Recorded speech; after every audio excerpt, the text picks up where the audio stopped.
Très heureuse de vous retrouver pour le dernier point de l'information. Madame, Monsieur, bonsoir. Tout de suite, les titres. Il s'est tenu ce mercredi un conseil des ministres, conseil présidé par le chef de l'État Alassane Ouattara. Au nombre des décisions prises à ce conseil, la création de la Commission nationale de la famille.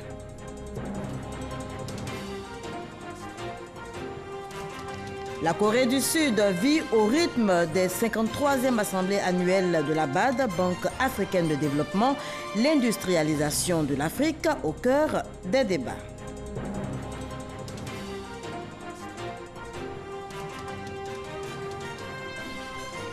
Guérir de la fistule et se réinsérer dans la société, c'est possible. Illustration dans ce journal avec ces femmes prises en charge par l'UNFPA, le Fonds des Nations Unies pour la population, et la COICA, agence coréenne de coopération. Mais avant, je vous le disais tantôt, il s'est tenu ce mercredi un conseil des ministres. On en parle donc. Un conseil présidé par le chef de l'État, Alassane Ouattara. Au nombre des décisions prises à la réunion hebdomadaire des membres du gouvernement, la création de la Commission nationale de la famille. On fait le point avec Awa Touré. Lutte contre la délinquance aggravée des jeunes, le gouvernement fait du renforcement de la cohésion familiale son cheval de bataille. Le Conseil des ministres, en sa séance de ce mercredi 23 mai, vient de décider la création de la Commission nationale de la famille. Comme vous le savez, la famille, c'est l'unité de base, c'est la cellule primaire de la vie sociale. Et quand cette famille est déréglée, malheureusement, c'est toute la société qui peut en pâtir. Il se trouve que la cohésion familiale a fortement été éprouvée dans notre pays par les différentes crises que la Côte d'Ivoire a endurées, ce qui a conduit d'ailleurs à l'aggravation ou à l'apparition de phénomènes, notamment la délinquance des enfants, la délinquance des jeunes, l'incivisme. Donc cette commission est un organe consultatif institué auprès du ministre chargé de la famille. Elle a principalement pour mission de proposer au pouvoir public des recommandations sur toute question relative à la famille, sur les plans social, économique, environnemental, culturel, etc., dans la perspective de mettre la famille justement au cœur des institutions sociales devant aboutir à la construction de la nation ivoirienne et en particulier de la construction de ce que nous appelons l'Ivoirien nouveau. La mesure de suspension de l'exportation de la ferraille est de nouveau reconduite. En Côte d'Ivoire, nous avons des capacités installées d'environ 162 000 tonnes par 3 unités et il se trouve que la quantité de fonte disponible et récupérée est d'environ 120 000 tonnes. Il convient donc de protéger justement ces entités.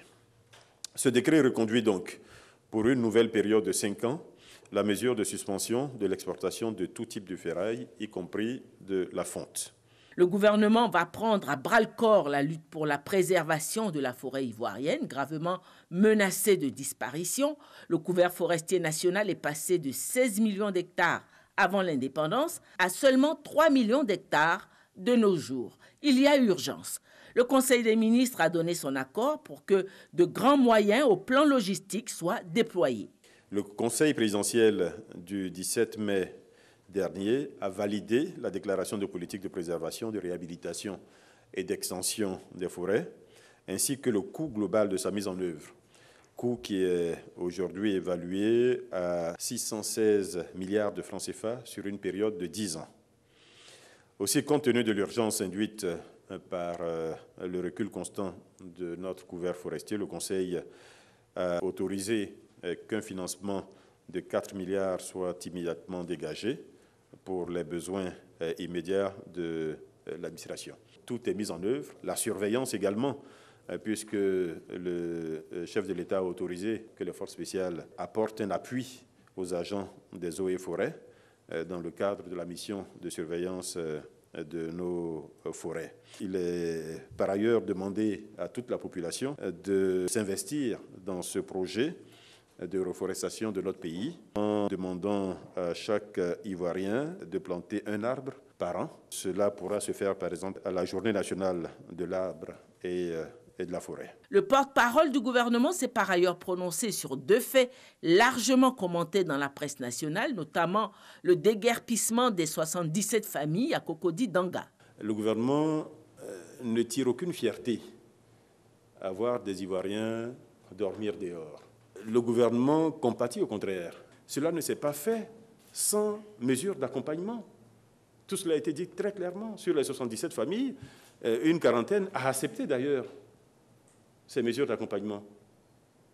Et sur les 44 familles qui ont accepté la mesure d'accompagnement, 38 ont déjà encaissé les fonds correspondants, soit 1 million par famille. Le Premier ministre est passé hier, mais le Premier ministre a tenu clairement à dire à ces familles-là qu'il s'agissait d'abord d'une décision prise par les instances judiciaires de notre pays. Donc à partir du moment où cette décision est prise par la plus haute instance de nos juridictions, le gouvernement n'y peut rien. Le Premier ministre a invité ces familles à entendre donc les propositions qui ont été faites par la CICOJ. Et concernant la fraude massive découverte au guichet unique de l'automobile. Il y a aujourd'hui une procédure judiciaire qui est ouverte. Les douanes elles-mêmes ont également engagé des enquêtes.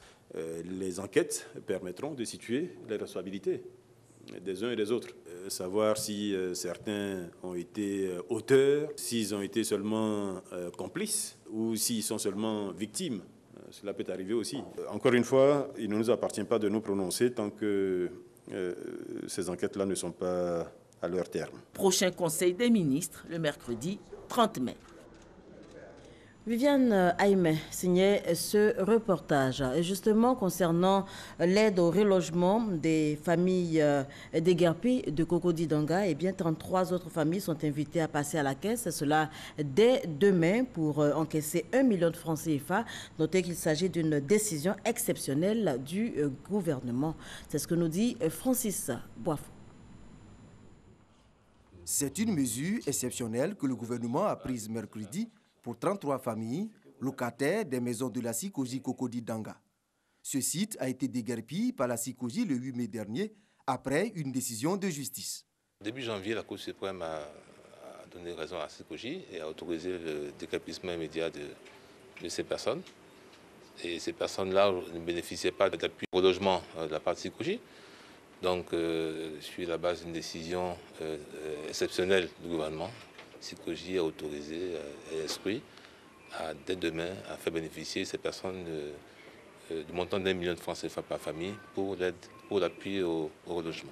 Accompagné de sa collègue de la solidarité, de la famille, de la femme et de la protection de l'enfant, le ministre de la Construction, du Logement, de l'Assainissement et de l'Urbanisme a échangé avec 44 autres familles.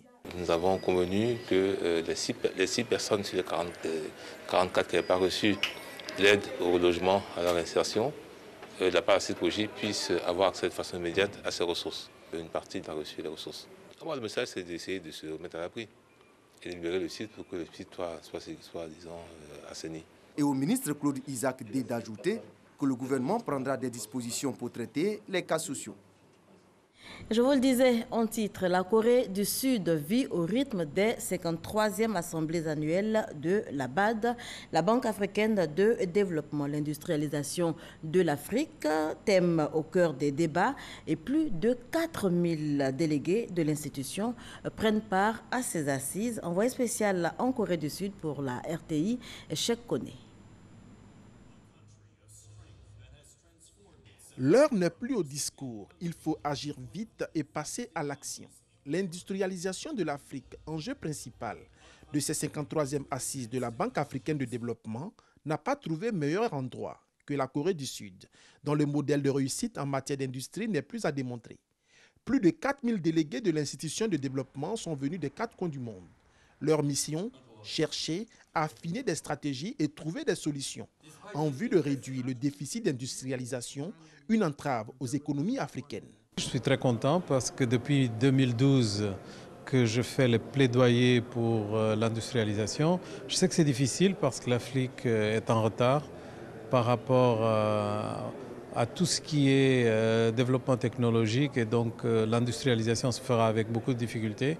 Mais c'est absolument essentiel pour pouvoir créer les jeunes emplois dont on a besoin. Pour l'industrialisation de l'Afrique, la Banque africaine de développement a annoncé d'importants investissements, tout en œuvrant à la réduction des risques liés aux investissements du secteur privé. Il faut totalement industrialiser l'agriculture, ça c'est vraiment très important. Donc pour moi, si vous prenez le cas de la Côte d'Ivoire, le Ghana, le Nigeria et Cameroun, ils produisent beaucoup de cacao.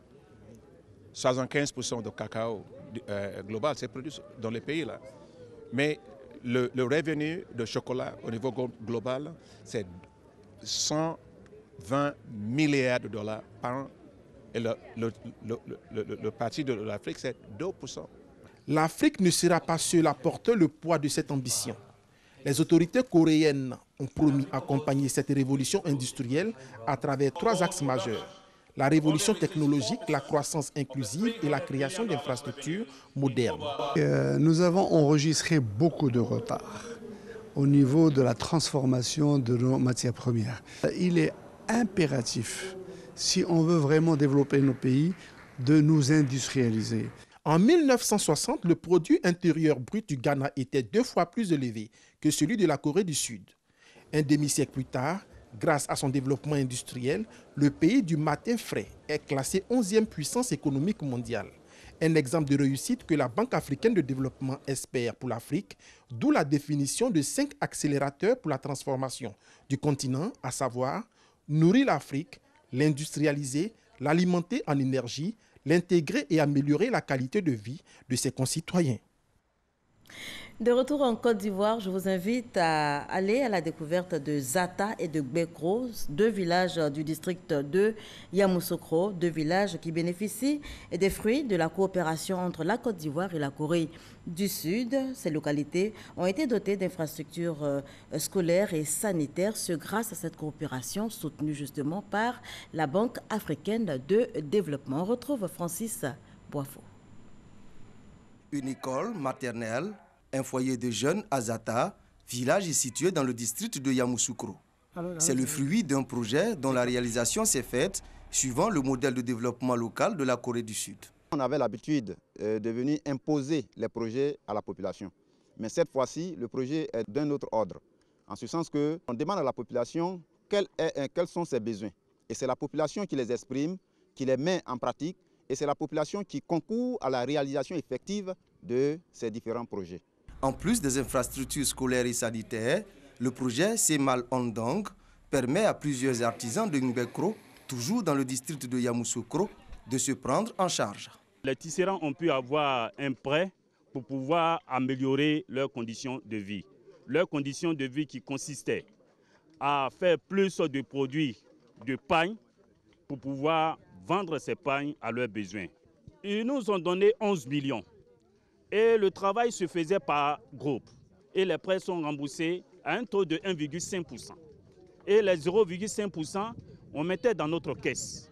Récemment, une mission d'évaluation composée d'experts ivoiriens de la Banque africaine de développement BAD et du gouvernement coréen s'est rendue dans les localités où le modèle coréen de développement a été implémenté.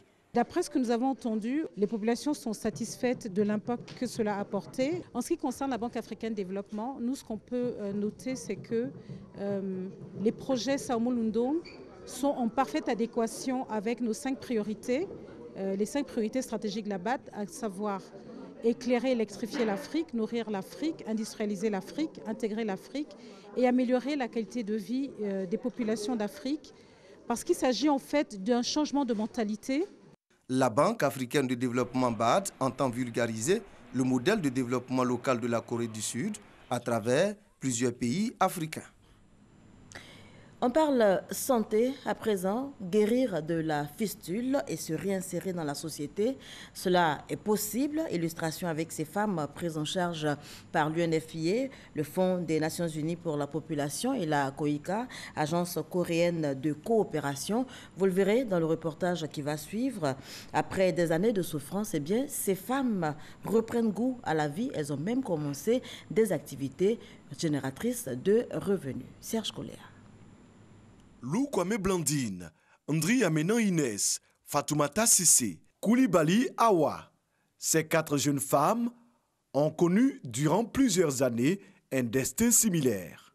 Malades de la fistule, cette maladie de la honte qui se caractérise par une incontinence urinaire, elles ont longtemps été la risée de leur entourage immédiat. J'étais élève en ce moment, j'ai vécu avec quelqu'un. Mais il m'a laissé. Dans le village, en tout cas, ils m'ont maltraité. Il y a d'autres qui m'appelaient couche, d'autres m'appelaient arrosoir. L'homme avec qui j'ai fait enfant là aussi, il m'a rejeté, il a pris l'autre femme. S'il est avec ses camarades, quand il me voit venir, ses camarades disent, ah, ta femme, c'est pas ma femme. C'est qui sent pipi comme ça, c'est pas ma femme. Tout le temps, moi, j'étais mouillé. Donc c'est resté comme ça, tous mes pains sont finis. J'ai fait 14 ans dans la maladie là. J'ai 4 enfants dans la maladie. Mais un décédé. Grâce au programme sanitaire initié par l'UNFPA, le Fonds des Nations Unies pour la population et la COICA, l'agence coréenne de coopération internationale, elles ont été opérées gratuitement, recouvrant la santé ainsi que leur dignité de femme. Avant, tu ne pouvais pas aller dans les manifestations comme ça, mais maintenant, tu vas où tu veux.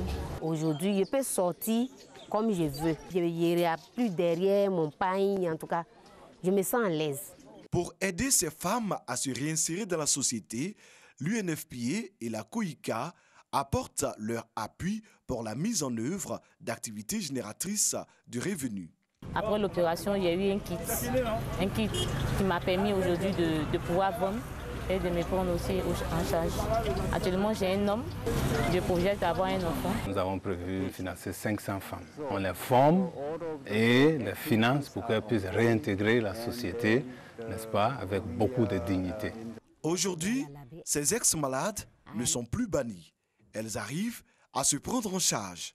Le regard des autres vis-à-vis de leur ancien statut de fistuleuse a considérablement changé. Comme peut le témoigner l'oncle d'Inès. Tout le monde ne croyait pas qu'elle allait guérir.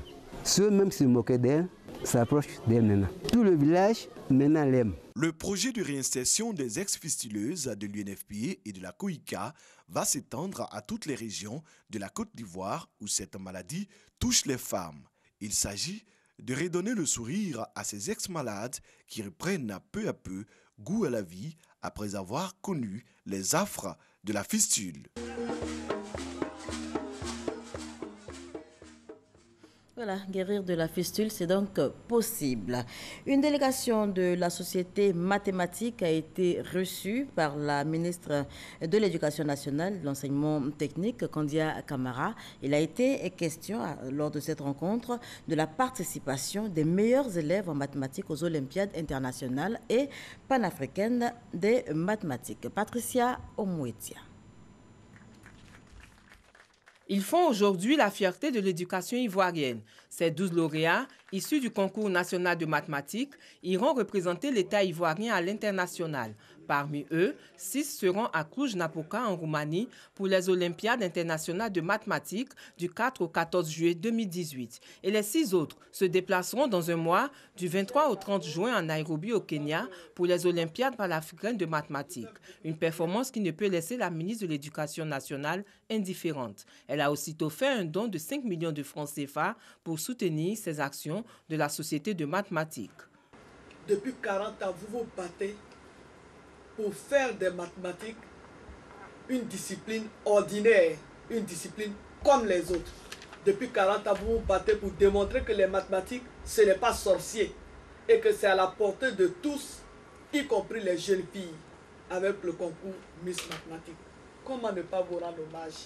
Un hommage aussi que méritent les jeunes Ivoiriennes lutteuses reçues par Kandia Camara. Elles avaient obtenu des médailles d'or et argent au 8e Jeu de la francophonie en juillet 2017 à Abidjan et au championnat d'Afrique au Nigeria. Une enveloppe d'1 million leur a été offerte en guise de récompense pour les résultats réalisés. On ouvre à présent la page politique de cette édition avec le mouvement jeunesse Amadou Gon Coulibaly de Dabou qui rend hommage au président de la République pour ses actions en faveur du développement. C'était à l'occasion de la rentrée politique du dit mouvement. La cérémonie a eu lieu dans le village de Toupa. On y va tout de suite avec Abou Sanogo. Toupa, localité de Dabou dans la région des Grands Ponts. Ambiance des grands jours à l'occasion de la rentrée politique du mouvement jeunesse Amadou Gon Coulibaly Côte d'Ivoire. Coordination des Grands Ponts. Un grand rassemblement de la jeunesse du Léboutou pour saluer et féliciter le président de la République Alassane Ouattara pour toutes ses actions de développement et ses efforts en faveur du parti unifié. Le président de la République est un agent de développement. Il travaille pour la Côte d'Ivoire. Donc il est important que la jeunesse se mette ensemble pour soutenir toutes les actions de développement du président de la République, à travers son chef de gouvernement, le Premier ministre Amadou Gon Coulibaly. Une rentrée politique du mouvement Amadou Gon Coulibaly Côte d'Ivoire, dont la vocation est de faire la promotion des actions du chef de l'État et son gouvernement dirigé par le Premier ministre Amadou Gon Coulibaly, a été donc une occasion pour appeler les filles et fils du Léboutou à l'union et à la cohésion autour du président de la République, Alassane Ouattara. On a une chance d'avoir un grand leader. Alors j'ai dit au cadre de Léboutou de s'unir, de faire confiance au président de la République. L'union fait la force. Ensemble, nous réussirons. Donc il faut mieux se mettre tous au RHDP et puis nous avancerons avec lui. M. Alassane Ouattara est notre mentor. Tout ce qu'il prend comme initiative, c'est dans l'intérêt supérieur des jeunes de la Côte d'Ivoire. Alors, quand il parle de RHDP, c'est pour notre bien, c'est pour la stabilité de la Côte d'Ivoire. Parrain de la rentrée politique, Célestin Kouala a encouragé les jeunes du Léboutou pour l'initiative. Pour lui, le RHDP est une bonne opportunité pour la Côte d'Ivoire. Il a également invité les jeunes à participer à la révision de la liste électorale. Quand on porte un illustre nom comme celui d'Amadou Gon Coulibaly comme parrain, eh bien, il faut être sérieux parce que c'est d'abord et avant tout un modèle. Le RHDP est une occasion extraordinaire pour réunir à travers un seul parti politique toutes les régions de notre pays. C'est pour cela que nous sommes le porte-voix de cette jeunesse qui demande, n'est-ce pas, à son Excellence le Premier ministre et au Président de la République, n'est-ce pas, de fixer dans les meilleurs délais, n'est-ce pas, les dates de mise en œuvre à travers un congrès de ce RHDP-là. Nous avons profité naturellement de cette tribune pour demander au nouveau majeur de poser cet acte citoyen, n'est-ce pas, en s'inscrivant massivement sur les listes électorales. Célestin Kouala a, au nom du Premier ministre Amadou Gon Coulibaly, offert la somme de 1 million de francs CFA pour la réhabilitation de l'école primaire publique de Toupa. Prestations artistiques et démonstrations de karaté ont meublé cette cérémonie. On parle politique, toujours. Le président de la commission électorale indépendante, Youssouf Bakayoko, a eu une série de rencontres avec les partis politiques, également la société civile, séance d'information et de travail pour informer des dispositions prises par la CEI dans le cadre du démarrage de la révision de la liste électorale. Herman Guivet. Représentants de partis politiques, membres de la société civile, ils sont reçus par le président de la commission électorale indépendante, Youssouf Bakayoko. Dans un mois, du 18 au 24 juin, il sera question de la révision de la liste électorale. La commission électorale indépendante voudrait inviter les partis politiques que vous représentez ici à s'approprier pleinement l'opération en s'associant à la campagne d'explication et de sensibilisation qu'elle lance à l'endroit des populations.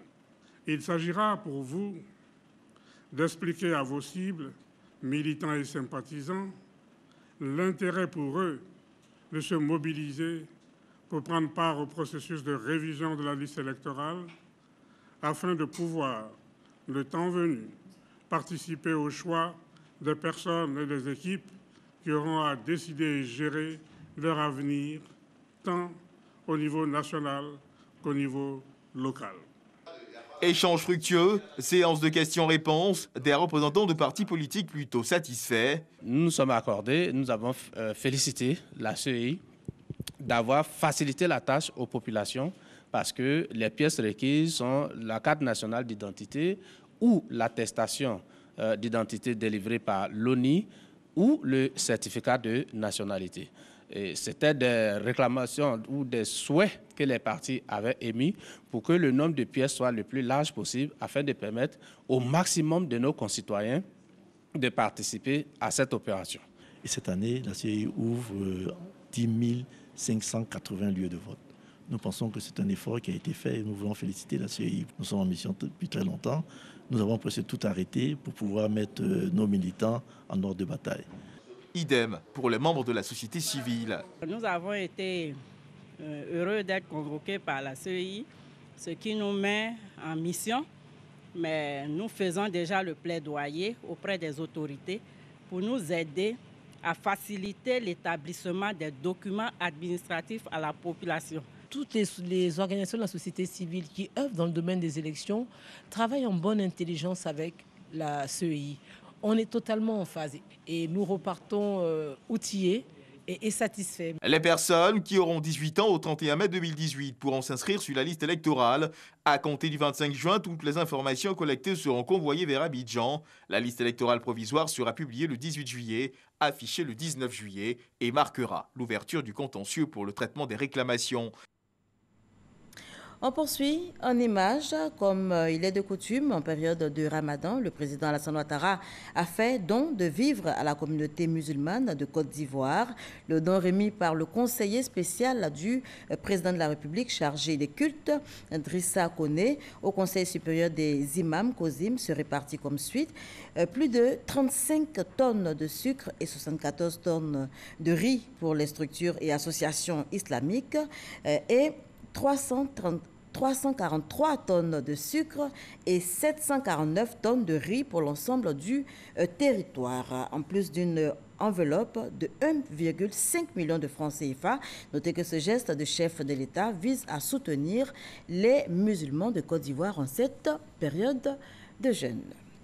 Paix sur la terre, c'est le thème retenu pour la 60e édition du pèlerinage militaire international à Lourdes en France. Plus de 30 000 participants, parmi lesquels la délégation ivoirienne, envoyée spéciale à Lourdes pour la RTI, Grâce Kando. Basilique Pie X de Lourdes en France archi-comble. Des chants et de la musique, il y en avait dans l'édifice religieux.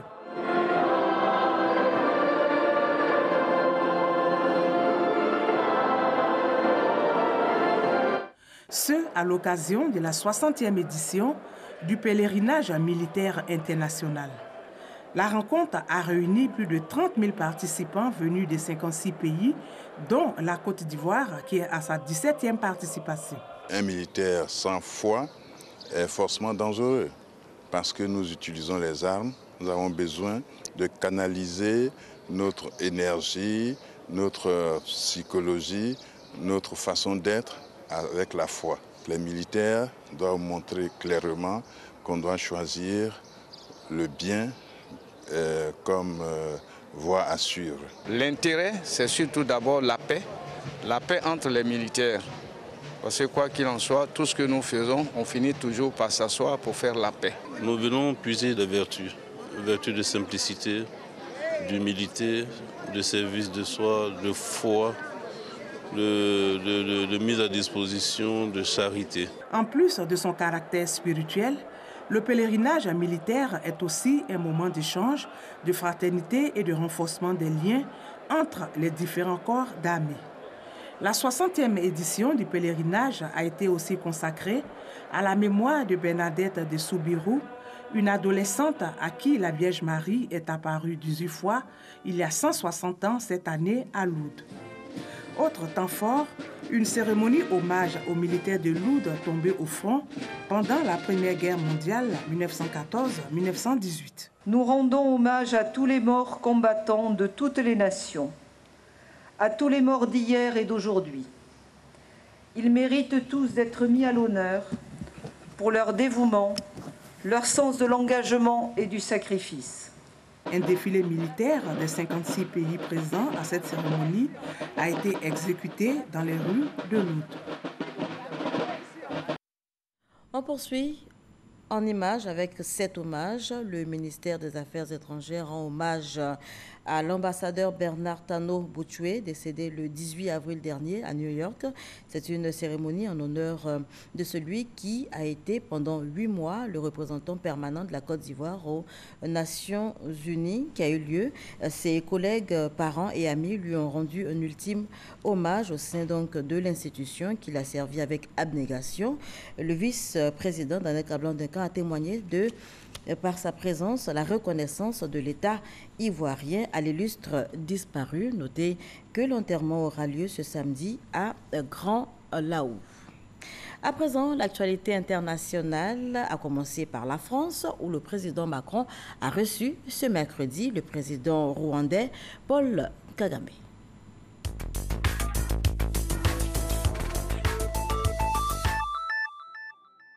Le président français Emmanuel Macron a échangé ce mercredi avec Paul Kagame, le président rwandais, en visite de 2 jours en France. Au cours de leurs échanges, Emmanuel Macron a apporté son soutien à la ministre rwandaise des Affaires étrangères, Louise Mushikiwabo, candidate à la tête de la francophonie.